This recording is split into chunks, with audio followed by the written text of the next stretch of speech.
Ave María Purísima. Sin pecado concebida María Santísima. En el nombre del Padre, del Hijo y del Espíritu Santo. Amén. De nuevo, muy buenas tardes, amadas hermanas y hermanos. Buenas tardes, Monseñor. Qué bueno que están compartiendo conmigo este camino de fe, de esperanza y de amor.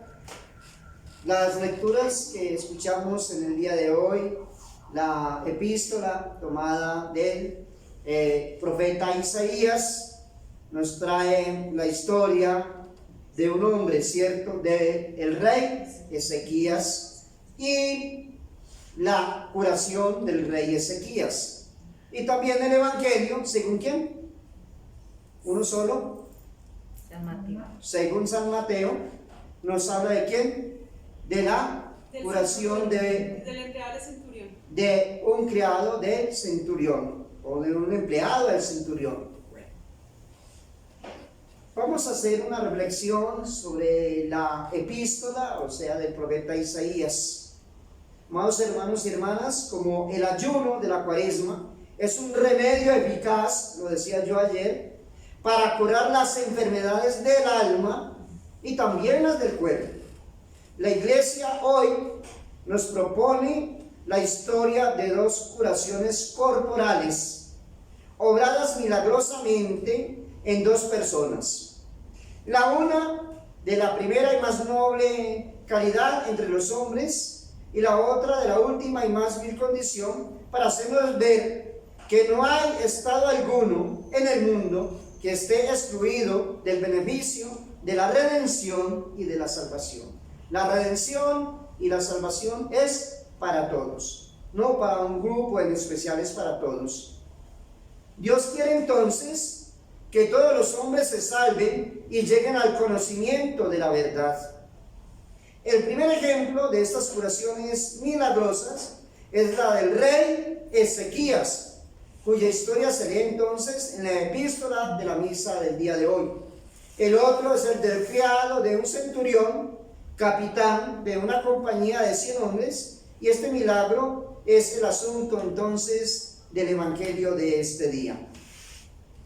Ezequías, rey de Judá, era hijo de Acaz y de Abías, y nieto de Joatán o Joatán. Era un príncipe muy religioso. Restableció enteramente el culto del verdadero Dios en el reino de Judá, cuyo gobierno tomó hacia el año 727 antes de nuestro Señor Jesucristo. Los judíos habían caído en la mayor parte de las supersticiones paganas por el descuido y tal vez por la irreligión de los que los gobernaban y por el comercio que habían tenido con los paganos. El piadoso príncipe hizo echar a tierra todos los altares que se habían fabricado en honor de los falsos dioses en las alturas de los montes, y quemó los bosques consagrados a estas falsas divinidades, y demolió la serpiente de metal que los judíos conservaban. Hizo esto a fin de quitarles toda ocasión de idolatría. Eso lo estaba hablando en estos días, tratando el tema de los mandamientos de la ley de Dios, de manera especial el primer mandamiento: amar a Dios sobre todas las cosas. Eusebio dice que suprimió muchos libros de Salomón que trataban de cosas naturales, por el abuso que los simples o el pueblo hacían de ellos. Después de haber restablecido la religión y el buen orden en el reino, hizo la guerra a los enemigos del Estado. Tan valiente como religioso, venció y sujetó a los filisteos que se habían rebelado contra su padre. Dice que en el 4º y 6º año de su reinado, Salmanasar tomó a Samaria y dio fin al reino de Israel, habiendo cogido prisioneros al rey Oseas, que murió en la prisión. ¿A quién cogió prisionero? Al rey Oseas. Al rey Oseas, que murió ¿dónde? En la prisión. Por el mismo tiempo, Sennacherib, rey de los asirios, hizo grandes conquistas en la Palestina y las provincias vecinas entre Egipto y le conquistó. Irritado contra Ezequías por haber rehusado pagarle el tributo que le pedía, envió a uno de sus oficiales para que le amenazara que los llevaría todo a sangre y fuego, burlándose de la confianza de este religioso príncipe tenía en Dios, a vista de las fuerzas de un monarca a quien hasta entonces ninguna potencia había podido resistir. Ezequías, oyendo estas insultantes amenazas, recurrió a Dios y para implorar su ayuda se vistió de un saco, fue al templo donde hizo que se leyera la carta blasfema de Sanaquerib y pasó un largo rato en oración. El profeta Isaías mandó decirle que no temiera aquellas amenazas y le prometió que Dios pelearía por él. Dios es el que pelea nuestras batallas. Hay que confiar en Dios. En efecto, habiendo Sanaquerib puesto en sitio a Jerusalén con un ejército de más de 200,000 hombres, envió Dios por la noche un ángel que mató 180,000 hombres del ejército de este príncipe con todos los jefes. Viendo Sanaquerib por la mañana esta gran mortandad, se retiró precipitadamente a sus estados, dejando todo su equipaje en poder de aquellos cuya ruina tenía de poco antes por cierta y miraba como cercana. O sea, ya Sanaquerib tenía ganada la batalla según él, pero no contaba que aquel pueblo tenía a alguien más poderoso, cuidándolo y protegiendo lo que era ¿quién? Que era Dios. Admiró Ezequías la mano omnipotente del Dios de los ejércitos en esta milagrosa mortandad del ejército del rey de los asirios. Pero ahora vamos a ver, amados hermanos, por qué fue que Dios permitió que llegara la enfermedad. Pero la Escritura dice que este príncipe, ojo con esto, no reconoció como debía el favor que Dios le había hecho. Eso nos pasa a muchos cristianos. ¿Cuántos favores nos hace Dios y no los reconocemos como se debe? Y su castigo entonces fue para él una nueva prueba de la bondad de Dios. Cayó Ezequías peligrosamente enfermo, eso fue lo que escuchamos en el día de hoy, en la epístola. Los judíos quieren que fue castigado por no haber dado solemnes acciones de gracias por un beneficio tan señalado, y por no haber cantado un cántico de alabanzas al Dios de los ejércitos después de la derrota de Sanaquerib, a imitación de Moisés, de Ana, madre de Samuel, y de Débora. Sea de esto lo que fuere, Ezequías se encontró muy enfermo y su enfermedad se creyó mortal. Habiendo venido a visitarle el profeta Isaías, ¿quién lo visitó? El profeta Isaías le dijo: príncipe, oíd lo que el Señor me manda que os diga. No penséis en otra cosa que en poner en orden los negocios de vuestra casa, porque moriréis y no escaparéis de esta enfermedad. Eso se lo dijo el profeta Isaías. Esta sentencia de muerte, salida de la boca del profeta Isaías, consternó a este príncipe, que solo llevaba hasta entonces 14 años de reinado. Volvió su cara hacia la pared, dice hoy el texto sagrado, para orar con más recogimiento y respeto, y para derramar con más libertad lágrimas en la amargura de su corazón. San Jerónimo es de dictamen, dice él, que se volvió al lado del templo. Allí, derramando su corazón delante de Dios, exclamó: Señor, ten compasión de tu siervo y déjate mover por mis lágrimas. Acuérdate que he caminado delante de ti con un corazón recto y puro, con fidelidad constante y continua. Acuérdate que, aunque soy pecador, jamás he querido desagradarte deliberadamente. Antes bien, siempre he querido hacer lo que era bueno y agradable a tus ojos. Se abandona después de esta plegaria al dolor. Dice que vertió lágrimas en gran abundancia. Los justos del Antiguo Testamento, amados hermanos y hermanas, hacían frecuentemente a Dios semejantes oraciones, en las que suplicaban que se acordara de sus buenas obras. ¿Hacemos, amados hermanos, nosotros lo mismo ante Dios?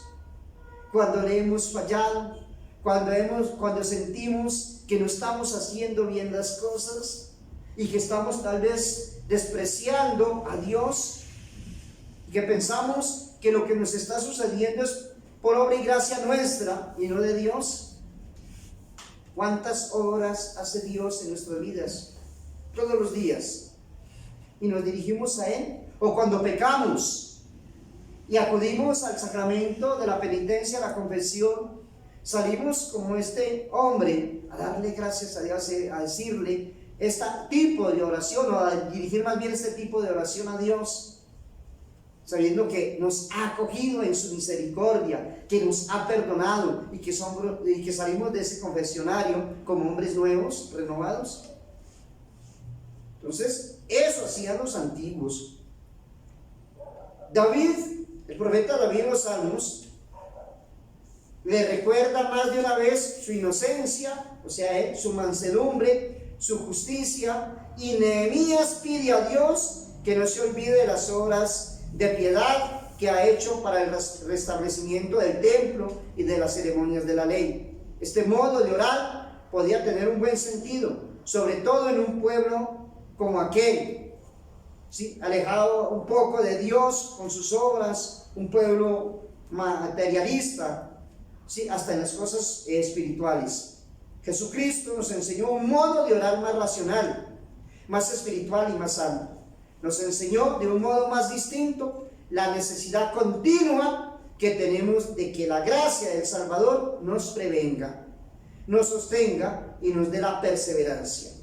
Nosotros reconocemos con justicia que cuando Dios corona y recompensa nuestros méritos, no recompensa ni corona, sino sus propios dones y sus beneficios, no a nosotros, esos dones y sus beneficios.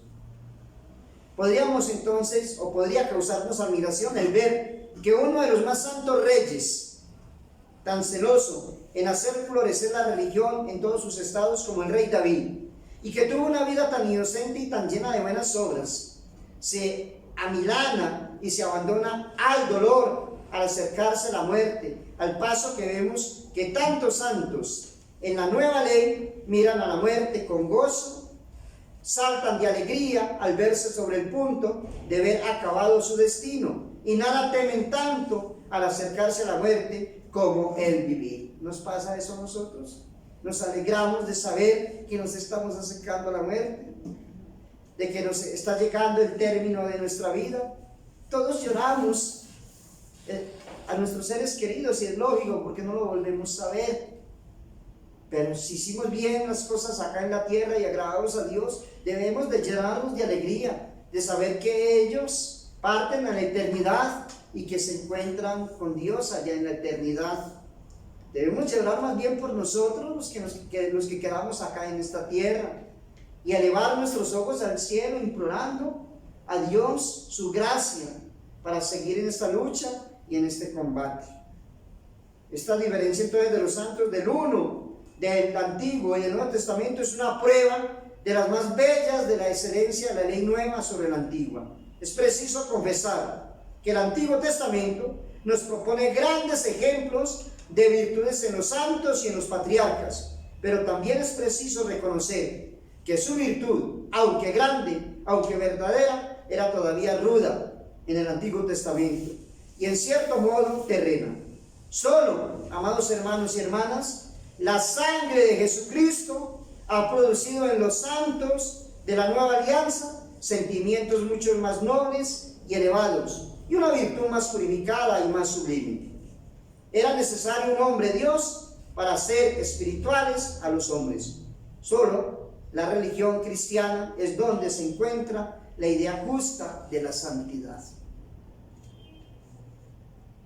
Dice que se enterneció Dios y se movió a compasión a vista de la oración y de las lágrimas del rey. ¿Quién? Ezequías. Todavía no había salido del palacio el profeta. ¿Cómo se llamaba el profeta? Isaías. Muy bien, el profeta Isaías, cuando Dios le mandó que volviera a ver al rey y le dijera que el Dios de David, su padre, había escuchado su oración y atendió a sus lágrimas, que no moriría de esta enfermedad y que viviría todavía 15 años más y que no tendría que temer a los asirios. Isaías corrió a llevar esta gustosa noticia al rey, quien la recibió con tanto gozo que parecía dudaba aún de su curación, tanto la deseaba. Pero ¿qué señal me dais?, le dijo él al profeta, en confirmación de vuestra palabra. Era entonces después de mediodía y el sol caminaba hacia el poniente. ¿Queréis en prueba de mi anuncio? Respondió Isaías, que la sombra del sol anticipe 10 líneas o que retroceda a otras tantas. Es fácil que la sombra se adelante las 10 líneas, dijo el rey. Haced pues que suba retrocediendo otras tantas. Habiéndose puesto al punto el profeta en oración, se vio que la sombra que había parado 10 líneas volvió hacia atrás igual número de grados en el reloj de Acaz. Ezequías vivió 15 años después de este milagro, y como reinó 29 años, se sigue que sucedió esto el año 14 de su reinado. Aquí tenemos entonces la historia de este rey, de lo que nos relata hoy la epístola del profeta Isaías, y como él, pues, siendo, dice él, un hombre bueno, un hombre de oración, un hombre que luchó por la restauración del culto del pueblo de Israel, ¿sí?, consagrado también a Dios, tuvo un momento de flaqueza. Y en ese momento de flaqueza, Dios le permitió entonces esta enfermedad, porque Dios no quiere la muerte del pecador, sino que viva. Él nos da siempre la oportunidad para que dirijamos nuestros ojos hacia Él, nuestras oraciones a Él, pidiendo día a día perdón por nuestros pecados, por todas las cosas malas que hayamos hecho, porque no sabemos ni el día ni la hora. Ezequías tuvo la oportunidad de unos 15 años más. ¿La tendremos nosotros? Por eso siempre entonces hagamos esta oración como la hizo el rey Ezequías y como la hicieron estos hombres grandes del Antiguo y del Nuevo Testamento, y que tanto agradó a Dios. Santísima Virgen María, Madre de Dios y nuestra Madre, modelo de oración, nos ayude en este camino y nos ayude también a orar y a pedir y a clamar al cielo como nuestra intercesora, como nuestra abogada. Ave María Purísima, María Santísima. en nombre del Padre, del Hijo y del Espíritu Santo. Amén.